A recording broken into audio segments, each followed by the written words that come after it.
Love finances, the other F word, and want to support the show? Become a patron by going to patreon.com/FTOFW. You'll get special features, a shout out on the air, and early releases. Or if you prefer, pick up some merchandise at financestheotherfword.com.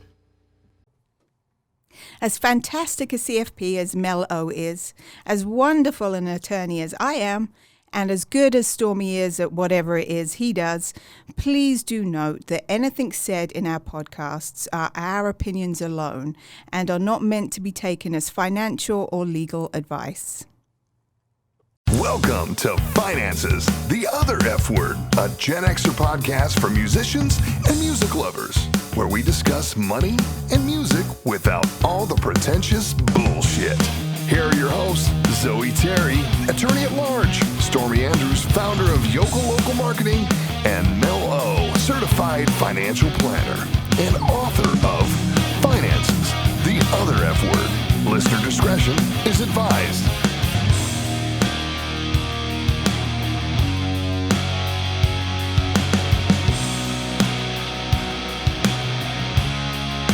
Hey guys, welcome to Finances, the Other F Word, and today Zoe and I are doing a nice lighthearted episode, which we still had to research, by the way, motherfuckers, but a nice lighthearted episode about musicians who are also good businessmen and or women.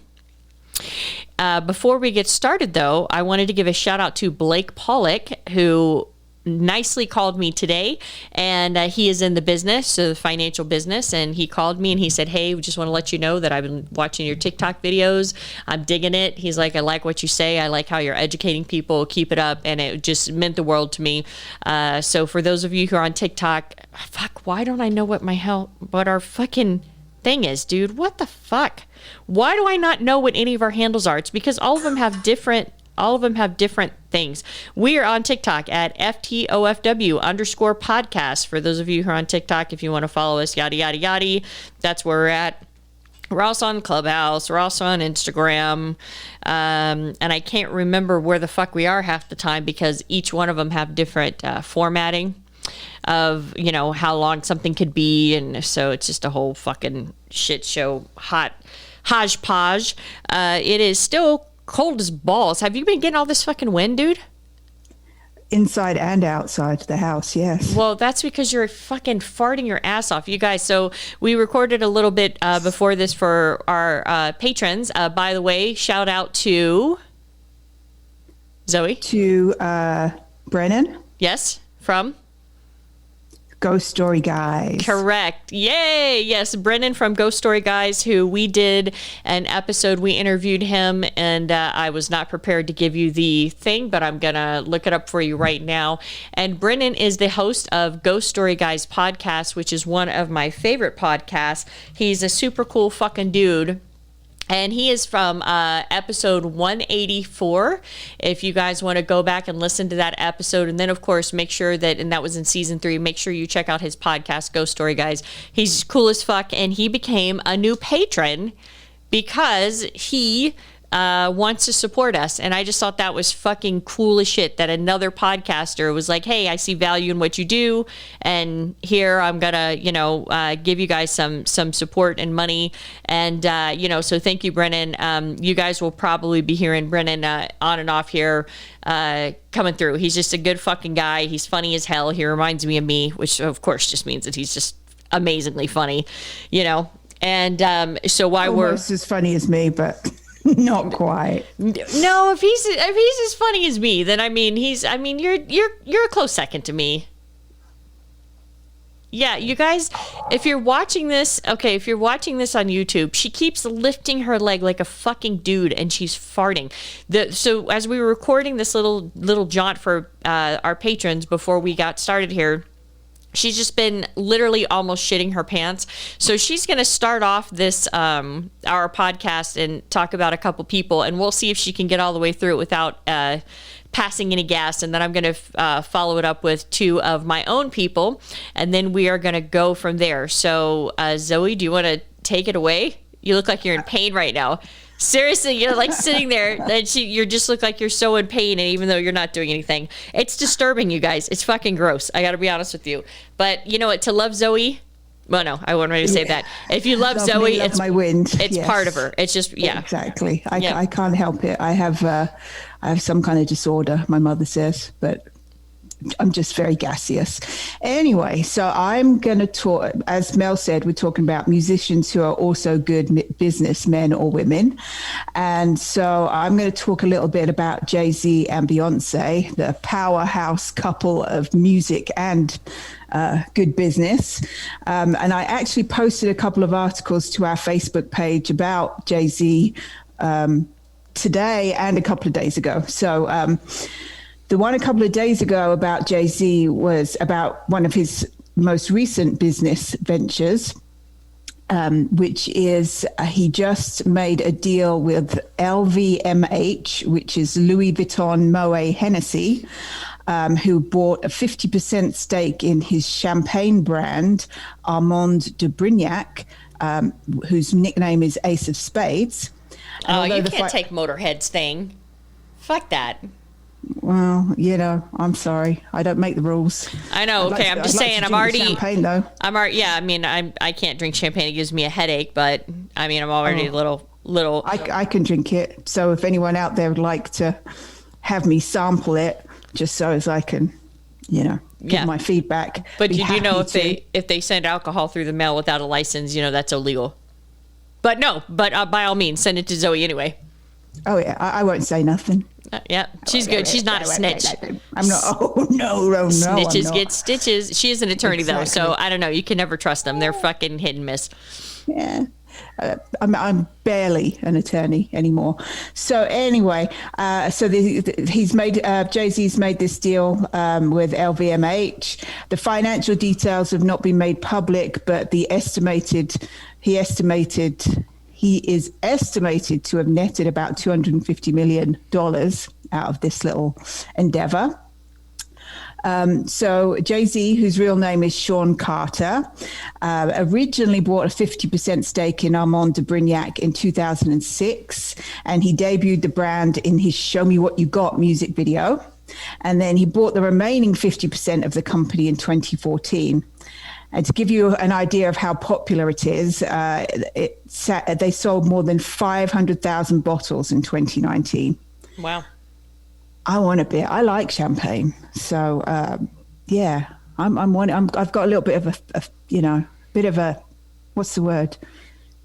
Inkling? No, a bit of an inkling to try it, to get drunk. No, should we be drinking right now? Is that what you're trying to say? We probably should, but not with this wind. Dude, situation. I got literally in my fridge in my office, I have kettle and vodka soda water. So do not fucking tempt me. You? Don't tempt me, because I'll fucking take it to the hilt. All right. And then feel like shit. But I'll do it.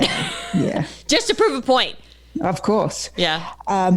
Although champagne sales in general, due to the old Rona, were hit pretty bad last year in 2020, with sales falling by $1.2 billion last year, down 18%. So we need to get that back up. Yeah, well, I guess there's not really a lot of things to celebrate when everybody's staying in home in their socks and pajamas. Exactly. Even though I do like a good pair of socks. Right. Yeah. But anyway, moving on. The other article I posted about Jay-Z, which was, I think today, was that he and, I have no idea how to say this, Douce Cognac, auctioning off a one-of-a-kind luxury Douce 1969 Anniversaire limited edition bottle through Sotheby's to benefit the Sean Carter Foundation that supports professional development and entrepreneurship workshops for college alumni. And the bottle alone is worth $10,000, but it has a 24-karat gold foil around its neck, a diamond decanter design encased in a leather box, and engraved signature by Jay-Z. And if anyone's interested in that, the auction is going to be held on March 13th, and then the remaining bottles in the collection will go on sale for a suggested retail price of $10,000 in early May. What the fuck is the bottle made out of that it's worth $10,000? Well, no, the bottle with the cognac. Okay. Yeah. All right. I was going to say, I was like, fuck, is that like crystal and shit? Like when you're done, you hang that shit on your fucking Christmas tree? Because it's almost Christmas, Zoe. Oh, I'm about to start playing the music. I know you are. No, it's a 1969 bottle of cognac, so that's why. Oh, got it. I missed that. Plus 69. Yeah. Hey, I know. I'm like an eighth grader again. Exactly. So can we talk about 69 for a second? No, we can't. We're going to move swiftly on to Jay-Z's other ventures and why he's such a good businessman. Okay. So Forbes announced that Jay-Z was officially a billionaire in 2018, which made him the first hip hop artist to become one. And he's just 50 years old. And other than the spirits industry, he's involved in many other ventures, including a clothing line, Rocco Wear, which he sold to Iconics for $204 million in 2007. A huge art collection, which apparently includes work by Jean-Michel Basquiat, a music streaming business called Tidal, an entertainment company, Rock Nation, an impressive real estate portfolio with properties in LA and the Hamptons, and then stakes in various companies, including Uber and your favorite, Robinhood. He apparently earned a cool $81 million in 2019.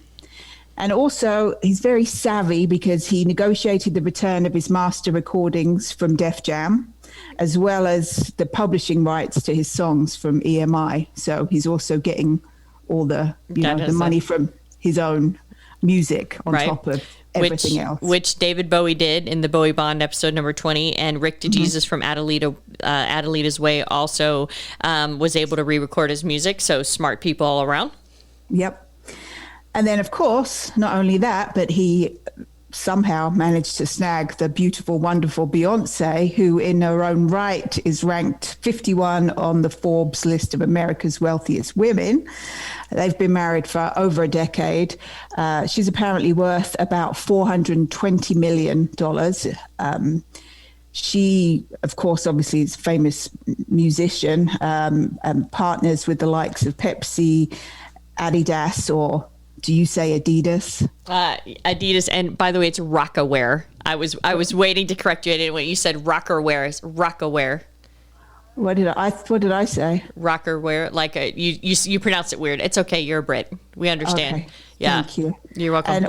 And then going back to Adidas. All day I dream about sports. Adidas. Yes. Okay. Or all day I dream about sex. If you're corn. Right. Either way, so she's very savvy with who she partners with. She was reportedly paid $3 million to perform at Coachella, but then parlayed that into a $60 million deal with Netflix, who aired the show. She has voiced the role of Nala in Disney's live-action Lion King, and reportedly earned $25 million for doing that. For voicing something? Yep. Look, okay, if anybody out there has $25 million that they want to pay me to voice a cartoon character, one of my dreams has always been to be... every other minute. Yes, one of my dreams has always been to voice a I'm not fucking kidding you. You know what, at this point, $25. Like, I'm going to... $25. Don't sell yourself short. Show yourself short. Okay. Any of those things. I literally, I just want to fucking be a cartoon character, preferably on The Simpsons. So Matt Groening, if you're listening...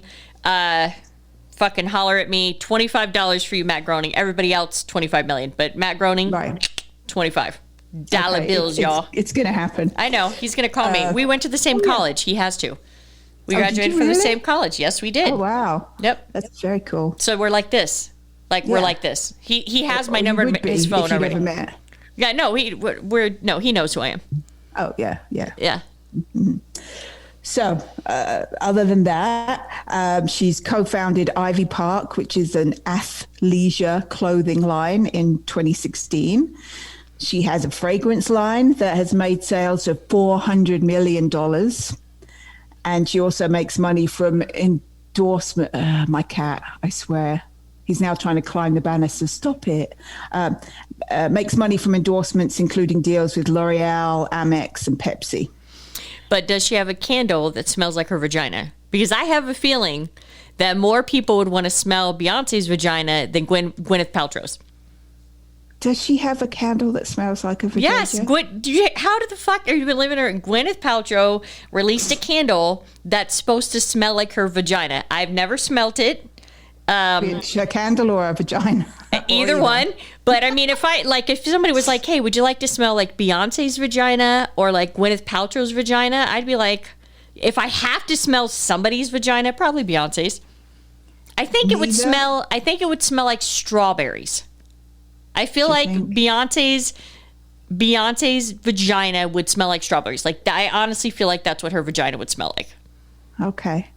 I don't know how we got here. It's all a bit much. I don't want to smell anyone's vagina. I don't want my candle to smell like anyone's vagina. So should I get you Gwyneth Paltrow's vagina candle for a belated birthday? No? No, it's absolutely fine. I'd rather smell my own farts. Christmas. Like, it's already on my list. Don't worry about it. Yeah. I'm going to have to do some deep diving research into that now. Strawberries. Anyway, like all good wealthy people should, just like her husband, she does give back. She has her own foundation, Bay Good, and she donates to scholarships, disaster relief, and UNICEF, and she's well known for donating generously to relief efforts after natural disasters. She recently donated $6 million to mental health efforts as a result of the pandemic, partnering with Twitter CEO Jack Dorsey. That's my powerhouse musician business people right there, Beyonce and Jay-Z, billionaire couple that they are. Yep. Strawberry scented stuff all the way around.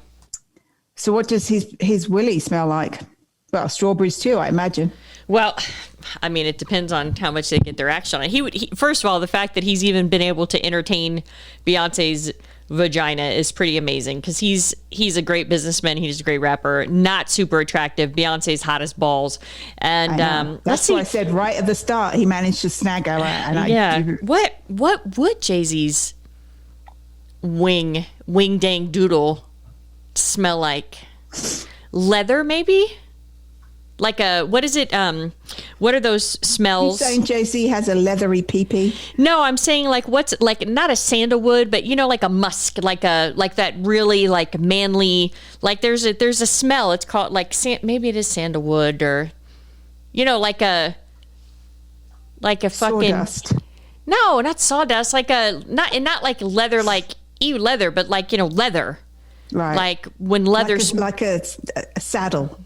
Yeah. Yeah, like a clean saddle. You know what I mean? Yeah. Yeah. Oh, she'd want a clean smelling. Oh, yeah, absolutely. Woo-woo. I wonder if they get bored of having sex. Like, I mean, I'm sure he never gets bored of fucking Beyonce, but I wonder if she's just kind of like, I've been there, done that. I mean, I want to think that they're like fucking doing it every night. Like I want them to be great parents and great entrepreneurs and great musicians, and just be fucking swinging from the chandeliers and just knocking everybody's their socks off every single night. In my heart, that's what I want for Beyonce and Jay-Z. The reality is like strawberry shortcake houses. Huh? You remember the doll? That's what I was saying. Strawberry shortcake, the doll. Do you remember in the 80s when she smelled it? That is what Beyonce's vagina smells like, is like the strawberry shortcake doll. Allegedly, Beyonce. Totally allegedly. Thank you, lawyer, for catching that. Allegedly. But but strawberry shortcake smelled very good. Yeah. And she was very delightful. As I'm assuming that Beyonce's vagina would be allegedly as well. Okay, moving on. Okay, any more? I mean, are you done talking about her vagina, Zoe? Oh, yeah, I'm so sorry I brought it up. Okay. I always bring the level right down. You do. You know what? You really make this lowbrow. And I'm really trying to be sophisticated, and I just won't let you. You won't, I know. But you know what? I love you anyway. So I'm going to talk about two musicians. One of them is P. Diddy or Sean Combs or Puff Daddy or whatever the fuck, half of his names are. The other one is going to be, of course, we cannot have any conversation about musicians who are businessmen besides Gene Simmons. And I have a little personal thing that Gene has done for me, not personally, I don't know the guy, but I will share that with you guys at the end. But there's a whole bunch of different people who have done stuff. Gwen Stefani has the Lamb clothing line. Neil Young has invested in electric cars. Sammy Hagar has a tequila, Cabo Wabo. And I was on a cruise through, where the fuck did I cruise through? Through the Mexican Caribbean or whatever. And we were on this cruise. This was in 2005, and it was me and my girlfriend, and we just went. And then it was like everybody in the cruise, I'd never been on a cruise, everybody in the cruise was old. And I didn't realize that that's what retired people do, is they go on cruises. Like, I honestly had no idea. I'm thinking it's gonna be this like raving party and everything, and we had gotten the like all you can drink, right? And so we're like sitting there and we're going, okay, there's nobody to hang out with. We found like 3 dudes that were there for some reason. I don't know why they were there together. And we're just like, okay, fuck it. Like the single people hung with the single people. And so we end up going and we're hanging out and we're just drinking all night because we're like we're on this cruise ship. I'm bored as balls. I don't think I ever want to go on another cruise again. It was so fucking lame and boring. And we just kept drinking and drinking and drinking. Literally at one point, I drank myself off my bar stool. I don't know if you guys have ever done that, where you pick up the drink to like finish it and then you just keep falling back for some reason. And then I was on the floor. I know Zoe's done it. You have got to have done it. Yeah, she's nodding. Yeah. And so I'm drinking and I literally fell off the fucking bar stool.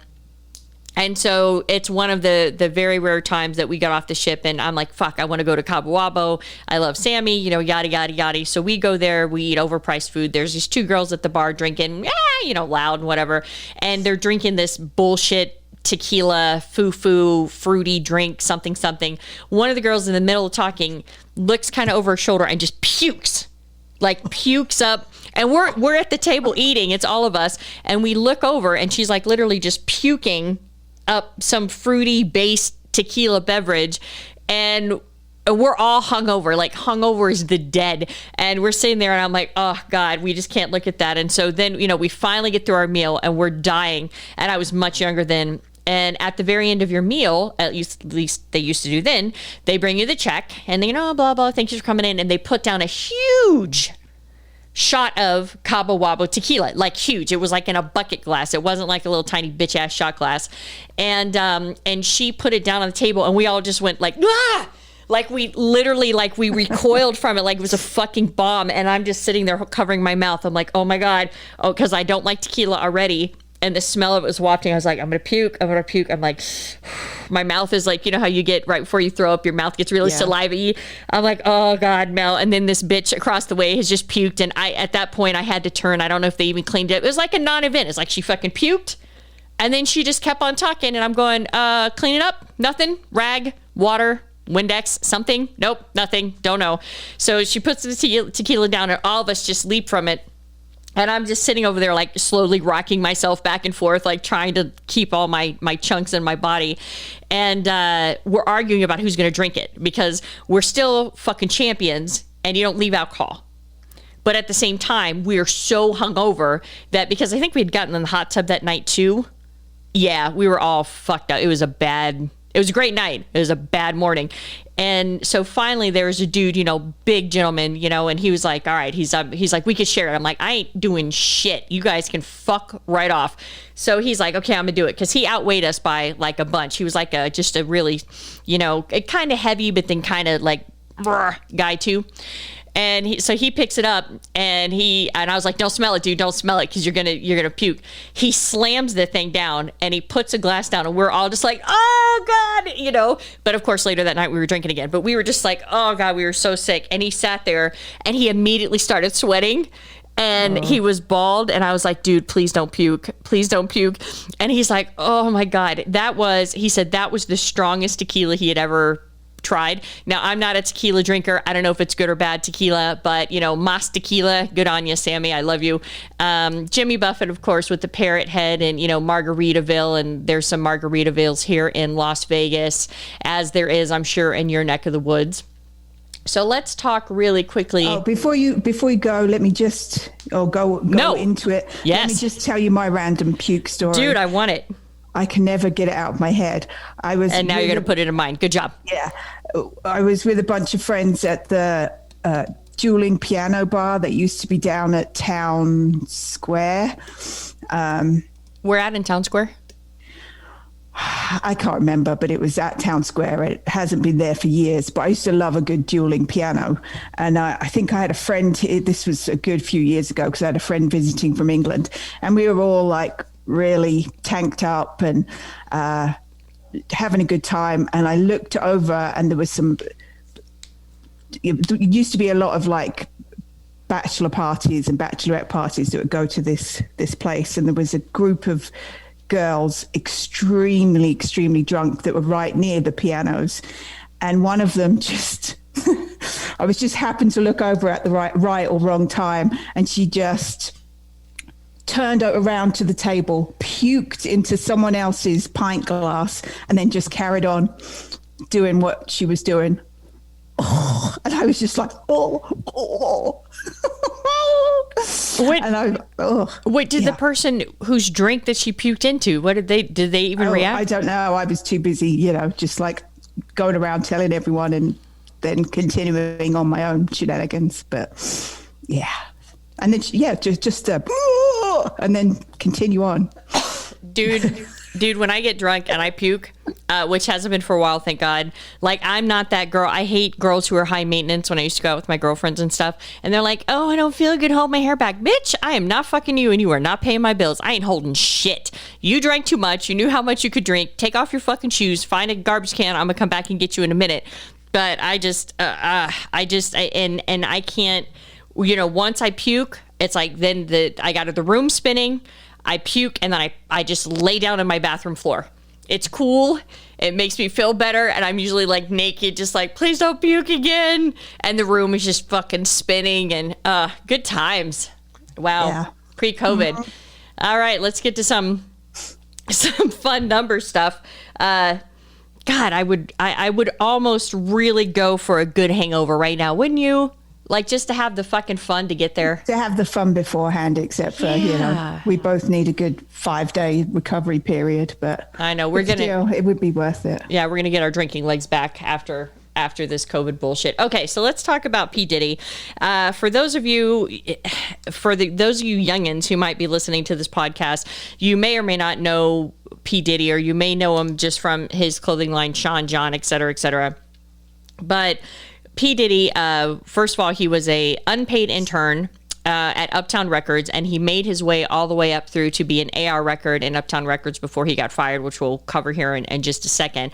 But he was, of course, friends with Biggie, and he was notorious in the 90s for making these very flashy, flamboyant. Did you ever see any of his videos? Yeah. Like super, like there's that meme where it's like a cheese grater and like you look, they're taking a picture of the inside of the cheese grater and it's like, here's the scene of every, P. Diddy video in the 90s, which is 100% true. Lights turned up really bright, like lots of green, always booty dancers and just, money and all this other kind of stuff. And so, but the thing that used to drive me crazy about him is that he just took all the 80s songs and recycled them. Mm-hmm. Which really pissed me off. And then I finally was just like, okay, fine, whatever. But I mean, you guys got to remember, like he took the 80s in like the mid, early to mid to, like from like 94 to like 97. He took all the 80s songs and it was like they were still like not that far away. You know what I mean? It's not like he would be doing it now. Like they were just a big deal like 5 or 6 years before, and now he's already taking them and he's remixing them. And I finally was like, all right, do you? But then when he fucking took Bad Boys by Gloria Estefan Bad boys. Yeah, which was a cheesy song already, even though I could probably still sing every line to the fucking song. And then when he put that in his thing, I was just like, okay, you know what, motherfucker, find some new beats. What the fuck is wrong with you? You know what I mean? Oh God, he took so many songs, and and the thing is that every single song that got popular was a remix. And that's what he became known for. And I never bought any of his albums, so maybe the rest of his stuff was original. I doubt it. But anyway, so he originally came out and he was really big in the space of the remix, et cetera, et cetera. He even took Every Breath You Take after Biggie died, and him and Faith Evans remixed it. And did you see the Video Music Awards where it was right after Biggie died and Sting came on stage and he was singing the chorus to Every Breath You Take with... Sting sounded like shit. Oh, really? Maybe he'd had a long night of tantric sex with Trudy. I hope so. Yeah. But yeah, he sounded like absolute dog shit. I was so depressed. Anyway, so... One of the things that he did, you're probably not going to remember him for the music anymore, but this motherfucker has got his fingers in a whole bunch of stuff. So, of course, let's just start with the biggest one, Sean John clothing line. That is about $250 million in production. It's privately held. He launched it in 1998. So this was, very shortly after Biggie died. The revenues exceed about $525 million per year. This I found very surprising. In 2000 to 2005, Sean John Clothing was nominated for various design awards, like real good fashion design awards, not some bullshit, which I was like, okay, I guess I, underestimated him. Obviously, I don't wear his stuff. And in 2004, he was awarded the CFDA Men's Designer of the Year Award. And in 2004, also that same year, he did a joint venture. He invested in Zach Posen, a high-end clothing label. Oh, yeah, I know Zach Posen, yeah. I have no idea. I'm not a fashion... Like, literally, if I could have 15 items of clothing in my closet, that's all I would have, because I don't give a fuck about clothes. He was a judge on... I don't know if I think it's Project Runway he was a judge on for a while, Zach Posen, yeah. So what we get out of this is that Zoe loves television, because I've never even seen that show, and that's the way she knows him. So good. I'm glad you knew, because I had no idea who this guy was. But in 2008, this actually surprised me, because I honestly didn't know this. In 2008, Sean John Clothing Line purchased ENC and Liz Claiborne. Right. Really? Wow. Right. I would never have. Right. Exactly. For $20 million.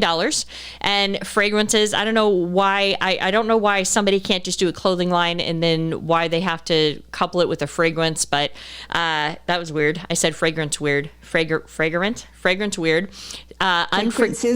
Fragrances, plural. Unforgivable and I Am King fragrances. And of course, he cut an exclusive deal with Macy's to be the sole distributor of Sean. What the fuck? I'm drinking water, you guys. Like, I don't even know what the fuck is happening right now. Sean John Clothing Line. Speaking of alcohol, Ciroc Vodka is another big partnership that he's done. Now, I prefer Kettle. And if they don't have Kettle, I'll do Chopin, the blue one. I love Tito's. You better not like Tito's. No, I just like to say that. Oh God, you guys! First of all, Tito's looks like piss.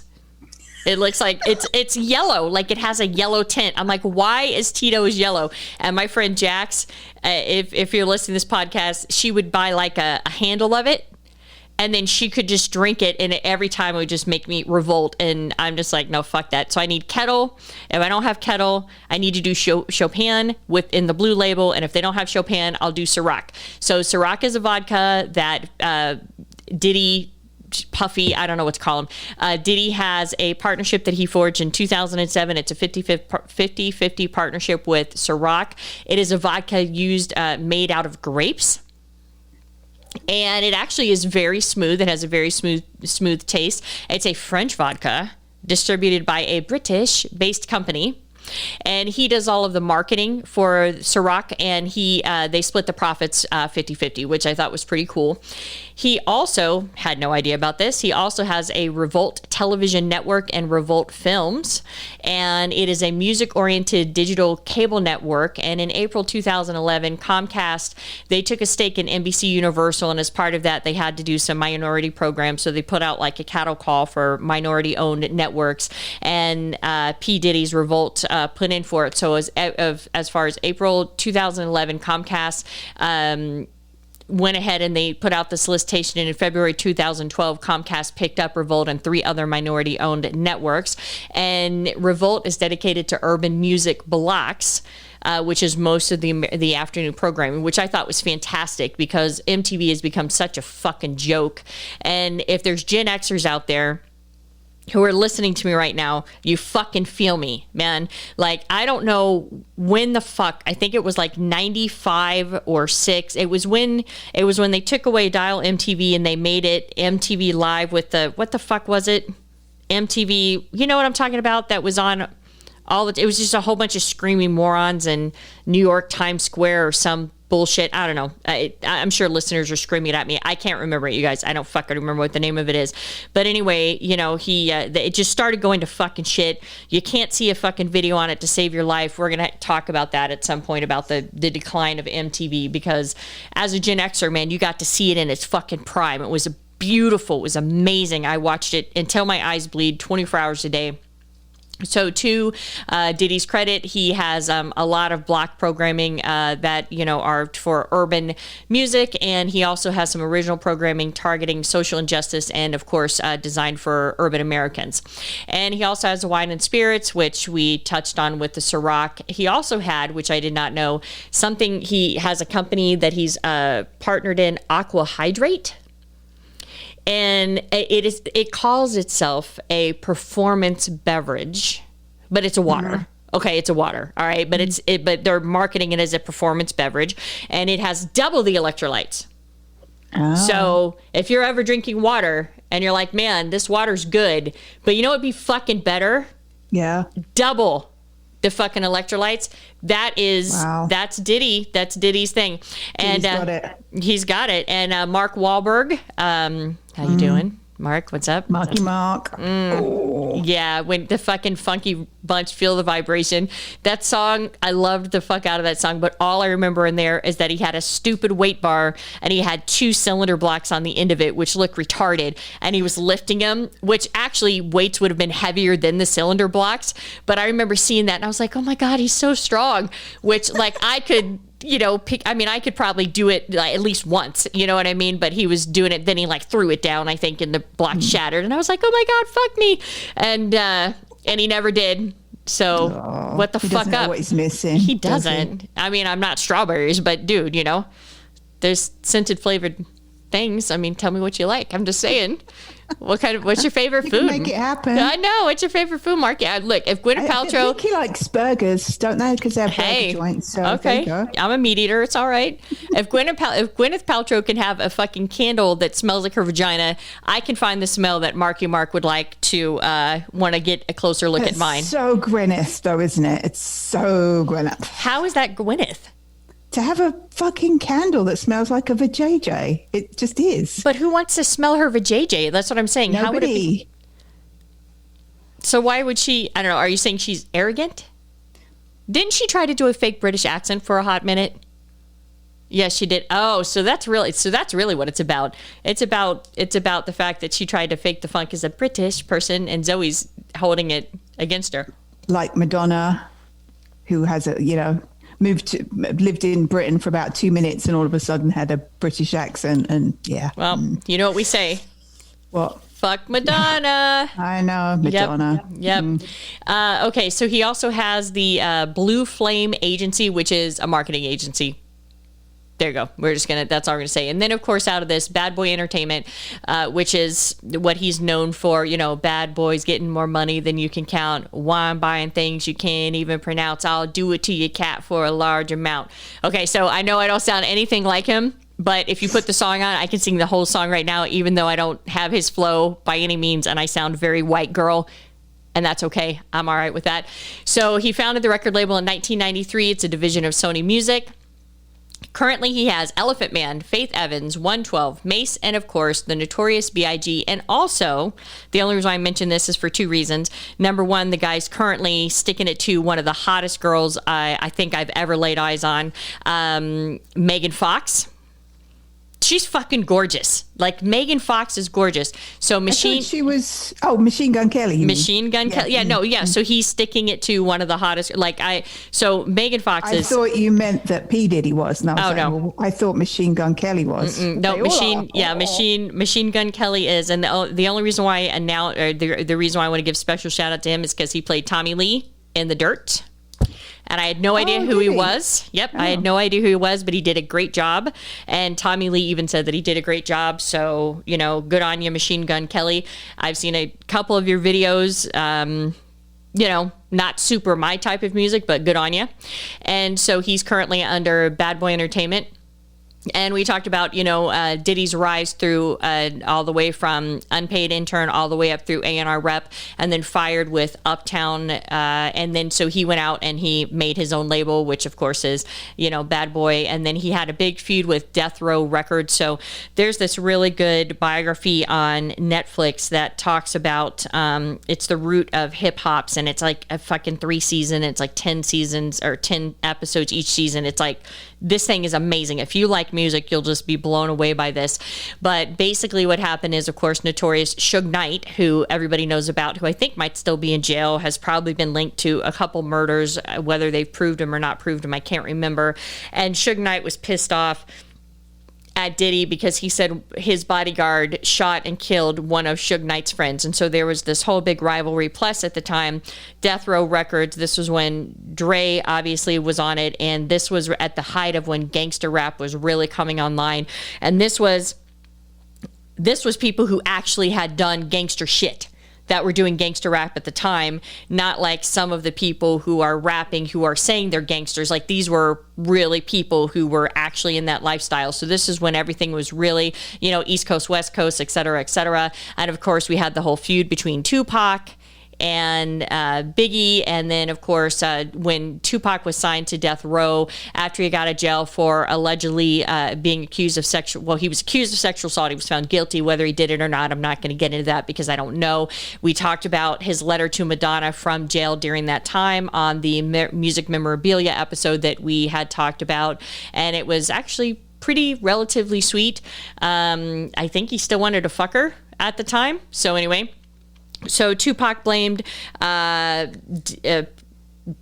and Biggie for being complicit in his 1994 shooting, not the one that killed him. And he said that they had something to do with it. And of course, they never said that they did. And this is all covered in that series I talked about on Netflix. And so, of course, we have Tupac being shot. I'm sorry, what's his name, Zoe? Tupac. Is it Tupac? She cannot, it's Tupac or it's Tupac. It's not Tupac. So Tupac was shot in September 7th of 1996 here in Vegas and died in September 13th of 21. September 13th of 96. I don't know why I put a 21. That would be weird if he was shot and then he lived multiple years. So September 7th, he was shot. Died September 13th of 96. My friend Alex is a diehard Tupac fan, and he had to go see where he was shot. And I think it was on Flamingo and Cobalt, right there on that corner. And so when he came down here with his fiance, now wife, we had to go so he could see that. And then, of course, in short order after that, Biggie was shot and killed on March 9th of 1997. Isn't that weird that I have to say 19 in front of it instead of just saying 97? Or, I mean, like, God, what the fuck happened? I don't know. Time. It is what it is. So one of the things that Diddy did that did not go so well was SJC Wheels. I don't know why the fuck I can't talk right now. And that was in 2005. And he did a 50-50 partnership with Weld Wheels Industry. And he was trying to cash in on the rims trend. And so he developed a line of very high-end rims. And at the time, they were anywhere between $700 to $3,000 for for each rim, and adjusted for inflation, that would be $900 to $4,000 each rim today. And of course, what ended up happening is within the first 6 months, it lost over $1 million and it was forced into bankruptcy, and they ended up Weld sold the company to American Racing Equipment, and then that was that, and everything was over. But Diddy pulled out of everything okay. Pulled out. He's worth $740 million, so I think he's doing okay. Yeah. Now, so of course, on to Gene Simmons. We've talked about Gene Simmons on this podcast a number of times. You cannot talk about a rock musician. I do want to give like just a little side note, special shout out to David Lee Roth, who is not aging super great, but at the time, I would have fucked him sideways if I could have got my hands on him. He had in the contract, they said he had in the contract, but it was probably not him who put in the contract, but in the contract that they used to do, it used to say that they had to have a bowl of M&Ms backstage with all the brown ones picked out. And the reason why they did that is to make sure that they read the contract. So I just wanted to give like a little side note shout out to David Lee Roth. Still love your music. Don't know if I want to fuck you anymore, but you probably don't want to fuck this, so I guess we're even. So Gene Simmons, bassist and founder with Paul Stanley of Kiss. And so he's a very boisterous person. He is the first one to tell you that he is very arrogant and pride is his favorite sin. And so Simmons states that, that Kiss, he thinks that Kiss, so Gene Simmons by himself is worth $450 million, but he states that the Kiss as a brand is worth anywhere from $1 to $5 billion. And Kiss has generated $1 billion since 1970 in just licensing deals alone. And this motherfucker licenses everything. So just to give you kind of a few things, he has over 5,000 plus products that are licensed, but he licensed pinball machines, lunch boxes, comic books, coffins, and condoms. So I've never seen a Kiss condom, but I'm really interested. Like, part of me really wants to see that. And they generate approximately $100 million a year between touring, licensing, and merch deals. And the reason why I wanted to talk about Gene Simmons is while I'm looking at, Diddy's success, and I'm blown away by it, and I love the fact that he's made himself this fantastic entrepreneur, and obviously he's a very smart businessman. He's kind of strayed out of the music industry, where Gene is like, most of everything he does, with the exception of he did some stuff with horse racing and everything like that, and there's a couple other things, but he mainly is just staying with the rock and roll genre, and for that, of course, he's at my heart. And so he has multiple businesses. I'll just name a few. He has the Kiss Mini Golf Course here in Las Vegas. It is at the Rio, but at one point it was across from the Hard Rock, and they did not sell alcohol. So we went over there thinking we were going to get hammered and listen to Kiss and play mini golf, and there was no alcohol, so we had to go to a bar in the parking lot, get hammered, and then go back and play a couple rounds of mini golf. It wasn't like how you'd think mini golf would be, like with all this stuff. It was kind of boring in retrospect, but you got music on and you're drinking enough, everything's good. We had a good time. There's also a Kiss coffee house in Myrtle Beach, which I would like to go to, even though I'm not a huge Kiss fan. I saw them on their first farewell tour, and of course, we know that didn't happen. But you know what, Motley Crue, you did the same fucking thing. So fuck you. I'll see you in June if you come. If not, I'll see you when you reschedule. Either way, still, Nikki, I'm pissed at you about that. He's also partner in the Rock and Brews restaurant chain. He has sold 2 best-selling books, which we're going to talk about one of them here in a second. He had a rock and roll fantasy camp where he had Vince Neil, lead singer for Motley Crue, as well as Ozzy, as well as some big heavy hitters who came through and was able to do the rock and roll fantasy camp. I'm looking at, which cat is that? This is Dexter. What is Dexter? What does Dexter smell like? Usually smells like piss. Okay, well, yeah, because I was you wondering. Have a candle that smells like piss if you want. Well, because it's a pussy, and I see what I did there. Yeah. I know. Yeah. I'm going to laugh about that for hours when we get done with this. I thought it was fucking great. He also, of course, is known for Gene Simmons' Family Jewels, which I watched. Oh, you did? See, I never watched that, and I watch anything, me. I did. I watched Gene Simmons' Family Jewels, but the thing is that I thought bullshit, especially when he proposed to Shannon and all this stuff. I'm like, it's totally fabricated, but he has stuck to the story in his books now that no, that wasn't fabricated, that he really realized that, you know, she was the love of his life and he was a douchebag and he married her and she's still gorgeous, so good on her. He is also part of the people of Rocktoberfest. And just in 2021, this year, he is doing a venture with Gibson Guitars where they are creating right and left-handed bass and electric guitars. And the G2 Thunderbird bass will be available in ebony and ebony with silver appointments and ebony with blood red appointments as well. And of course, Kiss, Gene Simmons debuted this in the New Year's Eve concert in Dubai. And so one of the things that I do love Gene Simmons for, besides the fact that this motherfucker can find a way to make money out of everything, and after my little capitalist heart, like I love him for that, he was also able to, and I mean, if there's Kiss Army out there, I'm probably telling you guys shit that you already know, but there's a lot of people that aren't Kiss Army, I know, believe it or not. And one of the things that Gene Simmons was able to do was that he was like, you can't trademark your face. But because they had face paintings, they were able to trademark them as characters. So the Kiss face paint is trademarked. So like, you know, when Frehley left and, oh my God, why can't I think of the drummer right now? Oh my God. Gene Simmons, Paul Stanley, Ace Frehley, Peter Criss. So when they left the band, he was able to take that makeup and put it on the two incoming guys who've been there forever and a day, and for whatever reason, I can't remember any of their names right now, but he was able to do that because he trademarked. And then, of course, my little love for Zoe's cat is like all in this screen right now. And then, of course, my love specifically for Gene Simmons is that he has written a couple of business books. And one of the business books that he wrote that I have an audiobook and I've listened to multiple times over is Me, Inc., An Army of One. And the first part of the book, he talks about his upbringing in Israel and how poor he was and all that stuff. And he takes really good care of his mother. I think his mother's still alive. I don't know if she is or not at this point. I don't super follow it. But he is the reason why I changed my name. Oh, really? Yep. So in there, I was already thinking of changing my name. And so for those of you who don't know, my old name used to be Melissa Imke, which to say it now makes me kind of sick. Like it doesn't match me. But in my industry, in order to be able to be called something different, I legally changed my name. I had to, and my name is legally now Mel O, and that's what I go by. But when I was thinking about it, because it was such a difficult bullshit name, and it's the name of my father, who I've never met, and fuck him, I decided that I was going to go ahead and I was going to change it.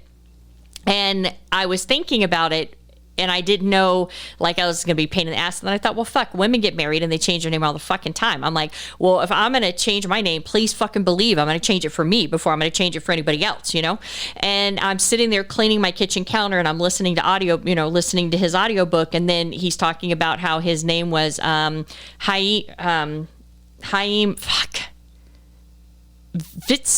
Haim Fitz, I think is what it was.